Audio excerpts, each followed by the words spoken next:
It all begins with Mary Jane. She's very sad because once again Spider-Man has scared her as part of a very naughty prank involving throwing her off a building. Peter is ashamed. He knows she will break up with him if he doesn't apologize, which is why he apologizes. He then hugs her, seeking forgiveness. She still declines him sex. He knows he's broke. He knows people think he's a nerd, rightfully so. Then Venom appears. He's the strongest bodybuilder on Earth. At home, Peter still thinks he's a loser, rightfully so. He once had a goo, but the goo was so disgusted by Peter, it left him for Eddie and his muscles. Peter thinks Mary Jane is like the goo. She's going to leave him for Eddie and his muscles. But, surprise, Mary Jane changed her mind. She says she prefers the dad bods. Yeah, boy. As you can see, they become one. Peter is embarrassed. He doesn't want to become one with Mary Jane. Mary Jane is very offended, which is why she calls the cops. Peter ran away. He went back to Aunt May's basement to pick up a gun. He is very mad. He's gonna shoot the police to prove to Mary Jane he's stronger than Eddie and his muscles. But oh, he has got a message. That must be Gwen Stacy. She invited him for a coffee. Peter is flattered. Look at that smile. He puts back on clothes, but someone is following him. Who can it be? That is, of course, Eddie, who had a crush on Gwen since day one. However, Peter is a very complicated man. He changed his mind. He's going to storm into Mary Jane's apartment to shoot the police anyway. Look at him. Look what a feral beast he is. Eddie is disappointed. He thought he could take Spider-Man down to win Gwen over. Nevertheless, once at home, he understands. Mary Jane never called the police. It was a joke. She's also wearing a nice dress. Peter likes it.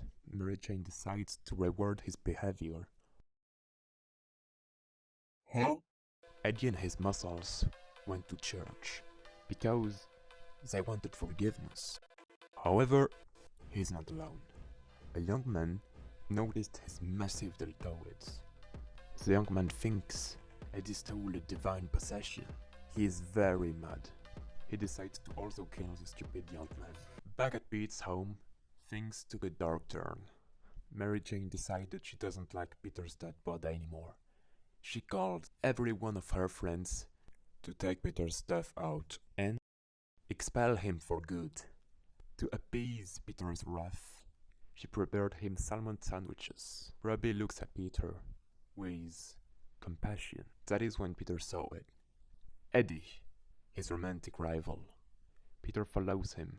However, Eddie slaps him with his muscular and good fist. He keeps at slapping Spider-Man around. However, he doesn't like being slapped. He picks up the gun with murderous intent. And oh my god, he killed Venom. Spider-Man is embarrassed. He doesn't know where to hide Eddie and his muscles. They are so big. He leaves the crime scene, his eyes shining with murderous intent. Spider-Man forgot one thing. Venom never gives up.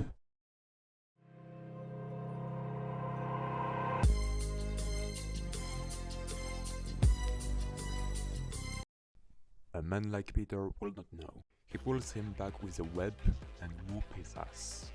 Oh! Spider-Man wakes up in a ball. Venom was about to morb him. Venom goes away.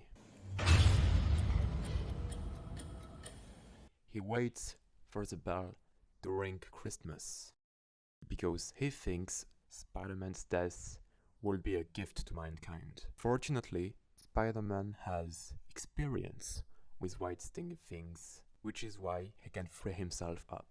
Venom just realized his $10,000 watch was a fake. That makes him angry. He doesn't like to be scammed.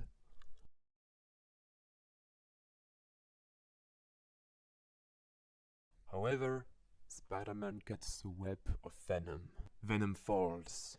He feels betrayed by his oldest friend. Eddie finally dies.